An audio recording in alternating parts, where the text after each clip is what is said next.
If you are listening to this on your commute right now, or maybe you're out walking the dog or just folding laundry in your living room, think about how you usually interact with ancient history. Oh, yeah. It's usually pretty distant. Right.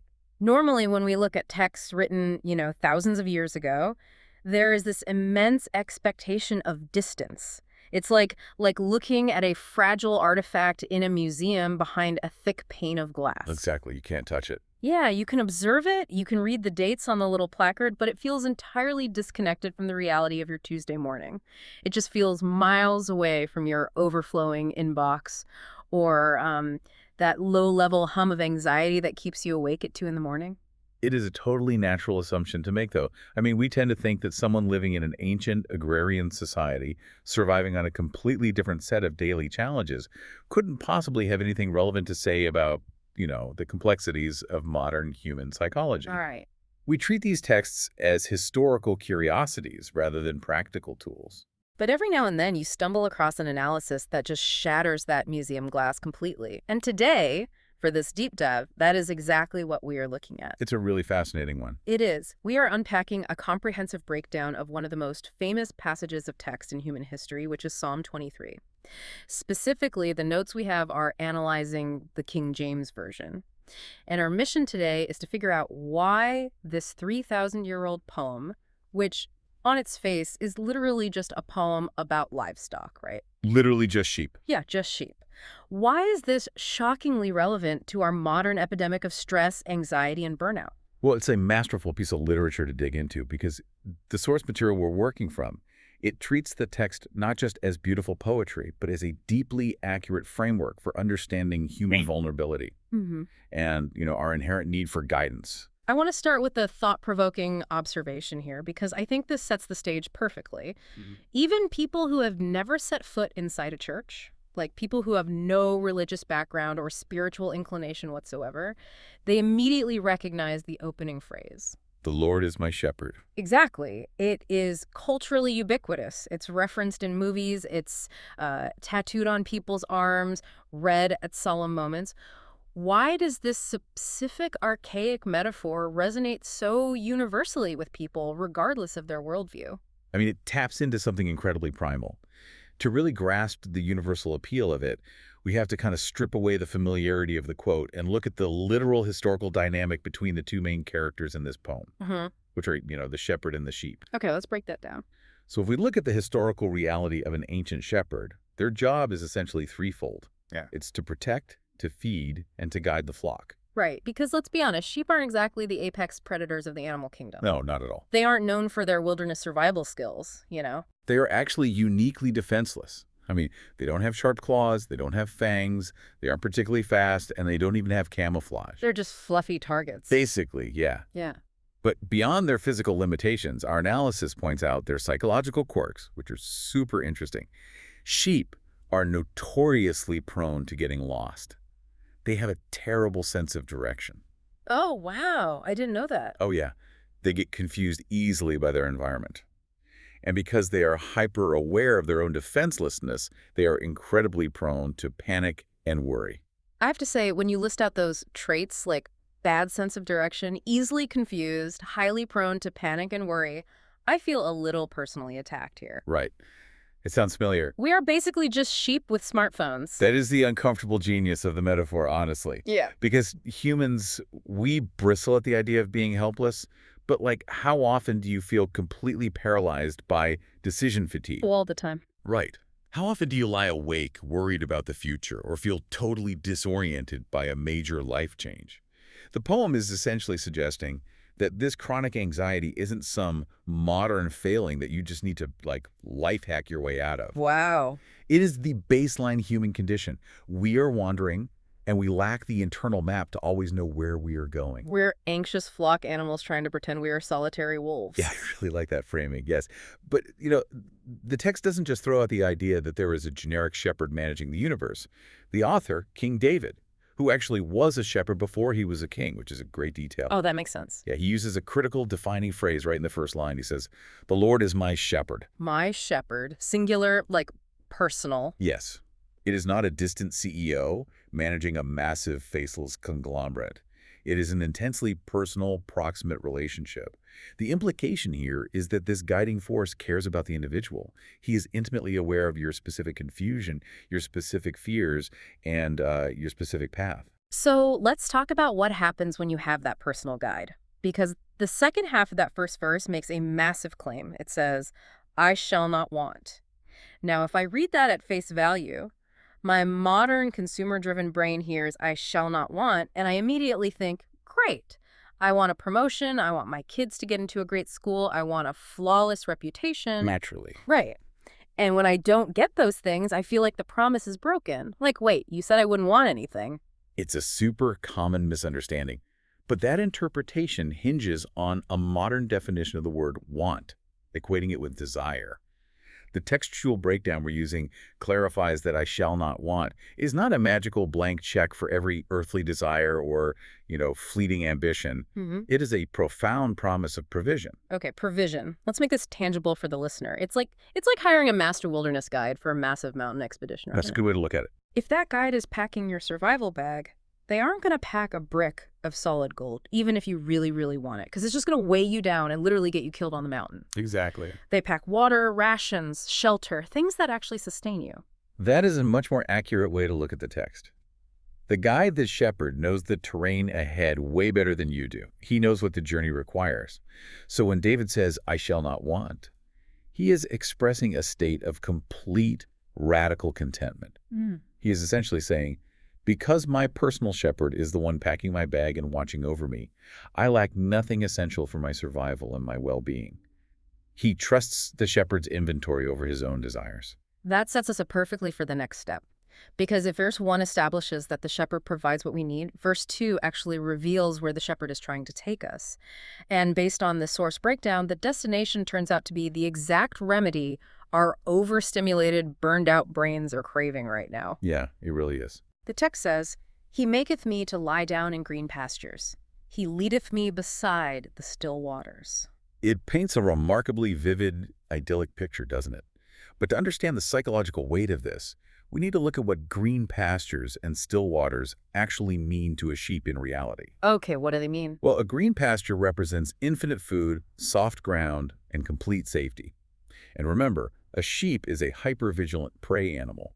It will absolutely not lie down if it's hungry, if there is friction in the flock, or if it senses even a hint of a predator. Oh, wow. I didn't realize they were that sensitive. Extremely sensitive. To get a sheep to actually lie down means every single one of its physical and psychological needs has been met perfectly. What about the still waters, though? Why is that specific detail so important? Like, why not just a river? Because sheep are terrified of fast-moving water, and for really good reason. They are top-heavy animals, and they're carrying this massive coat of wool.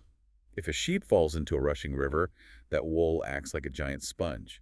It soaks up the water, weighs them down, and drowns them almost instantly. Oh my gosh, so the shepherd isn't just taking them to water so they don't die of thirst. The shepherd is specifically taking them to water that won't trigger their nervous system, water that doesn't look like a threat. Precisely. Yeah. It is an environment perfectly curated to lower their heart rate. I have to push back a little here, though, and connect this to the modern listener, because I struggle with this still waters idea. When I look at my own life, or just society in general right now, we are the exact opposite of a sheep resting in a green pasture. Oh, 100%. We are swimming in fast water. We are overwhelmed by a 247 news cycle, constant notifications, massive financial pressures. And the problem is, if I actually lie down and stop moving, I fall behind on my mortgage. I miss a career-defining deadline. Right, the world keeps spinning. Yeah. So how is a modern person supposed to actually rest without their life falling apart? Is this just, I don't know, poetic idealism? That is the core modern dilemma, isn't it? Yeah. We operate under this illusion of absolute control. We really believe that if we stop spinning the plates, the universe collapses. But notice the verbs used in the text here. He maketh me to lie down. He leadeth me. He maketh me, like he forces it. Exactly. The shepherd is taking the initiative. It implies that we aren't actually meant to carry the crushing weight of maintaining our own universe. We are trying to be our own shepherds, and the stress of it is literally killing us. And we are terrible at it. The analysis we are looking at points out that the human nervous system was just not built to sustain the chronic hypervigilance we subjected to every day. Yeah, that makes sense. So when the text says, he maketh me to lie down, It acknowledges that sometimes we are so stubborn, we will just keep running until we drop. Sometimes, when life forces you to a halt, like when you hit a wall of absolute physical or mental burnout, it might just be the shepherd intervening, forcing the rest you refuse to take. Wow. The profound shift here is realizing that you can afford to close your eyes because the shepherd is the one standing watch. Okay, let's say I accept that. Let's say I desperately need to rest and I let the shepherd take the watch. But lying down in a green pasture kind of implies you actually have peace of mind, right? True. What if you don't? What if I manage to turn off my phone, I sit in a quiet room, and immediately my mind starts racing with like every mistake I made this week? What if I am carrying so much guilt or regret that the environment is peaceful, but my head is a literal war zone? That psychological barrier is exactly what the text anticipates next. It's so well structured. Verse 3 directly addresses the internal state of the sheep. It reads, "He restoreth my soul. He leadeth me in the paths of righteousness for his name's sake." He restoreth my soul. That word restore, it implies something was damaged or depleted to begin with. Right. When I hear restore, I usually think of surface level fixes, Yeah. like restoring an old cabinet. But what about someone who feels irreparably broken? Like they don't just have a flat tire, their entire foundation is cracked. They've made decisions that hurt people or ruin their own trajectory, and the shame is just paralyzing. This is perhaps the most emotionally resonant insight in the entire source breakdown. We live in a highly disposable transactional culture right now. Mhm. If something breaks or if someone makes a mistake, our instinct is to discard them, cancel them, throw it away and get a new one. Yeah, totally. And internally, we apply that exact same merciless logic to ourselves. We feel that because we are broken, we are worthless. We self-select out of the pasture. We think, I don't belong here with the good sheep anymore. We do. We isolate ourselves. Mhm. But the shepherd operates on a completely different economy. Instead of discarding the broken, wandering sheep, the shepherd retrieves and restores. He doesn't just slap a fresh coat of paint on a crumbling foundation. He addresses the core. How so? In psychological terms, it's the unburdening of shame. It's the offer of genuine forgiveness and grace. The notes emphasize that taking what is deeply broken and making it whole again is the very essence of the gospel message underlying this entire text. So it's an internal renovation. The rest in verse 2 handles the physical and mental burnout. But the restoration in verse 3 handles the spiritual and moral burnout. That's a brilliant distinction. And look at the immediate result of that restoration. It says, "He leadeth me in the paths of righteousness for his name's sake." Once the heavy burden of the past is lifted, the shepherd provides a new trajectory, a path of right living. You aren't just forgiven and left to wander aimlessly again, right? You are given a direction that reflects the character of the guide. Now, this all sounds like an incredible deal. We have a shepherd who provides our essential needs, forces us to rest when we are running ourselves into the ground, and fixes our brokenness. If I stop reading the poem right there, I would assume that signing up for this program guarantees a life of absolute luxury, zero problems, and just endless sunny days. A lot of people do assume that. But I look at the world and I look at the lives of genuinely good people, and it is full of tragedy. If we are on this righteous path with the ultimate guide, why am I still stepping in potholes? Why is life still so devastatingly hard? That is the pivotal question of human existence. And verse 4 completely pivots the tone of the poem to address it head on. It moves abruptly from these idyllic scenes of quiet waters and soft grass directly into the harsh, unavoidable realities of living in a broken world. Right. Verse 4 is arguably the most famous line in the entire text, and for good reason. Yea, though I walk through the valley of the shadow of death, I will fear no evil, for thou art with me. Let's unpack that imagery for a second. The valley of the shadow of death, or as some scholars translate it, the valley of deep darkness. It represents the most terrifying, desperate places in human experience. What does the source material say that includes? The analysis points out that this encompasses grief, terminal illness, financial ruin, betrayal, basically the deepest, darkest ravines of life. I want to catch a really crucial semantic detail in the text here because the phrasing changes everything. David says, though I walk through the valley. He does not say, if I walk through the valley. Oh, you hit on something crucial there. That single word shatters the illusion of a pain-free life entirely. It is a massive reality check. It entirely dismantles the idea that trusting the shepherd acts as some sort of immunity shield against tragedy. The valley isn't a possibility you might encounter if you take a wrong turn. It is a guarantee on the path. Hard times are inevitable. We will all face them. But the profound shift in the text is found in the response to that inevitability. David writes, I will fear no evil. Now, logically, why wouldn't he be afraid? It is not because the valley is secretly perfectly safe. Right. It is not because there are no wolves lurking in the shadows. I'll be honest, my default prayer whenever I hit a difficult season is please helicopter me out of this ravine. Like, I want the immediate airlift. I want the danger removed instantly. It is entirely human to want the airlift. Right. I mean, we all want to bypass the pain. But the secret to lacking fear in this passage isn't an absence of danger. It is the presence of the shepherd. For thou art with me. Exactly. The shepherd does not magically airlift the sheep out of the dark ravine. The promise isn't exemption from the suffering. The promise is accompaniment.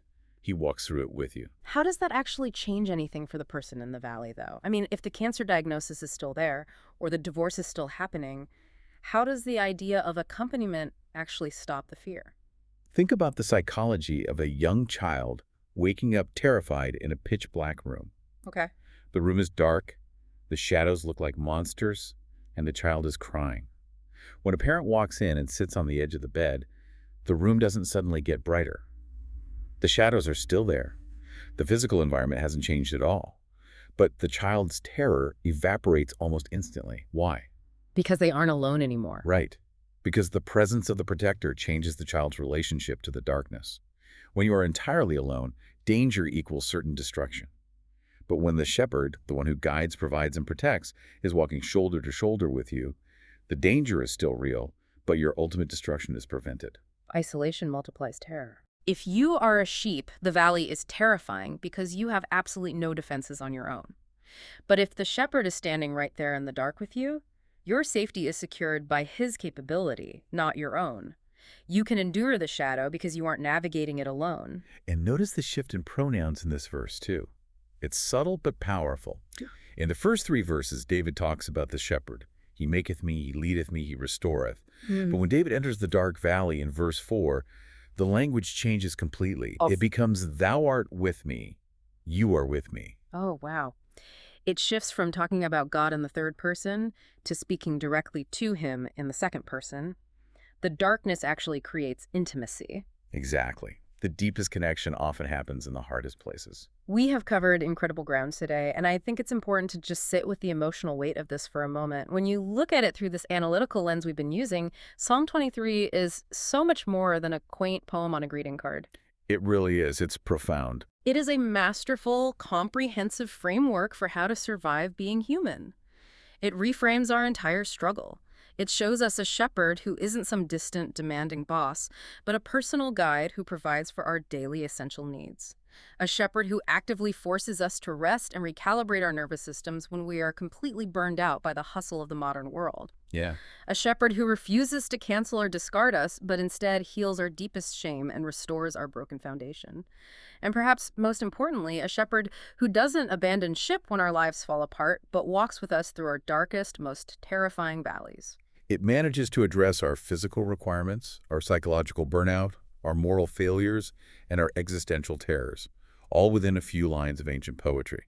It moves us from a mindset of frantic self-reliance, which, as we've established, only leads to exhaustion, to a mindset of radical trust. So, for you listening right now, I don't know where you are on that path. Maybe you are currently so overwhelmed at work that just looking at your calendar makes your chest tight. Maybe you are feeling entirely bogged down by past mistakes, carrying a weight of guilt that tells you you're broken beyond repair. Or maybe you are currently walking through a valley of real, raw heartbreak or fear, and you feel incredibly alone in the dark. These ancient words are an invitation directly to you. You do not have to carry the burden of managing the universe all by yourself. You don't have to be your own shepherd.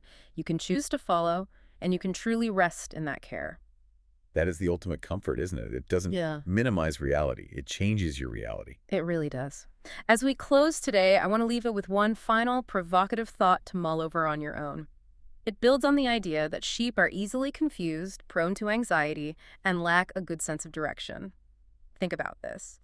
A sheep's greatest safety relies entirely on trusting the shepherd's voice in the moment, rather than understanding the whole map. That's so true. A sheep doesn't need a GPS. It just needs to hear the shepherd. So how might your current anxieties change today if you stop trying to figure out the entire route ahead and simply listen for the next right step? That is a powerful question to carry with you into the week. Until next time.